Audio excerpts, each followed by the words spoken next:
আমার চ্যানেলে এসে থাকেন তাহলে অবশ্যই আমার চ্যানেলটা সাবস্ক্রাইব করে নেবেন, পাশে থাকা বেল আইকনে ক্লিক করে দেবেন এরকম সুন্দর সুন্দর রেসিপি পাওয়ার জন্য।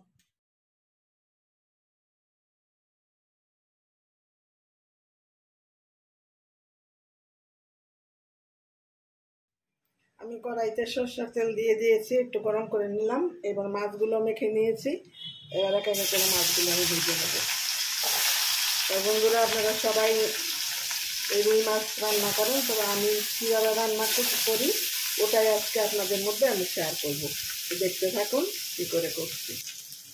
আমার মাছগুলো লাল লাল করে ভাজা হয়ে গেছে, লাল লাল করে এখন ভেজে নিয়েছি। এবং নামিয়ে নিয়ে বাকি মাছগুলো আবার আমি ভেজে নেব। দেখতে থাকুন। বাকি মাছগুলো আবার ভেজে নিয়ে তারপর আমি এবার ফিরে আসছি। সবগুলো মাছ আমার ভাজা হয়ে গেছে, এবার আমি নামিয়ে তারপর আবার আলুগুলো আমি ভালো করে এই পর্যায়ে আমি আলুগুলো দিয়ে দিই। এই পর্যায়ে আমি একটু নুন দিয়ে দেবো আলুর মধ্যে। আর এইদিকে আমি 8-10টা কাঁচা লঙ্কা নিয়েছি, আর 1.5 ইঞ্চির মতন আদা নিয়েছি, আর একটা টমেটো নিয়েছি। এটা আমি পেস্ট করে আবার ফিরে আসছি। দেখতে থাকুন। আলুগুলো আমার ভাজা হয়ে গেছে, এবার আমি আলুগুলো নামিয়ে নিচ্ছি। তারপরে এবার আমি ফোড়নের জন্য কিছুটা তেল দিয়ে দিচ্ছি, সরষের তেল দিয়ে দিচ্ছি। আমার তেল গরম হয়ে গেছে, আমি একটা তেজপাতা কুচি করে একটা শুকনো লঙ্কা দিয়ে দিলাম। এবার কিছু গোটা জিরে দিয়ে দিলাম। এবার আমি পেস্টটা ঢেলে দিলাম। এদিকে আমি 1 চামচ ধনে, 1 চামচ জিরা বেটে নিয়েছি, আর এইখানে 1 চামচের মতো হলুদের গুঁড়ো দিয়েছি, আর সামান্য একটু লঙ্কা গুঁড়ো দিয়েছি। যেহেতু আমি কাঁচা লঙ্কা দিয়েছি এই জন্য আমি বেশি দিলাম না।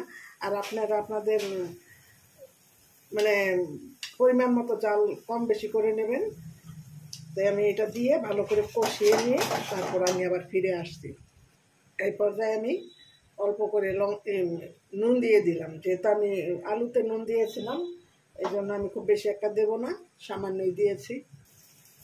মশলাগুলো আমার একদম কষানো হয়ে গেছে ভালো করে। এবার আমি আলুগুলো দিয়ে দিলাম। এবার আলুগুলো দিয়ে কিছুক্ষণ আমি আবার একটু কষিয়ে নেব।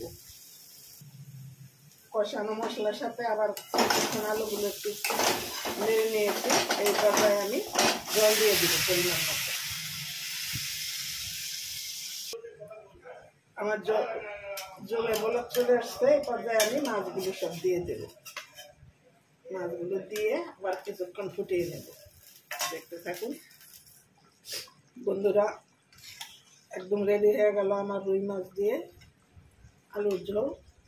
তা আপনাদের রিকোয়েস্ট করবো আপনারা বাড়িতে একবার হলো এইভাবে করে খেয়ে দেখবেন। যদি ভালো লাগে অবশ্যই আমার চ্যানেলটা লাইক করবেন, আর কমেন্টসের মাধ্যমে জানাবেন ভালো লাগলে।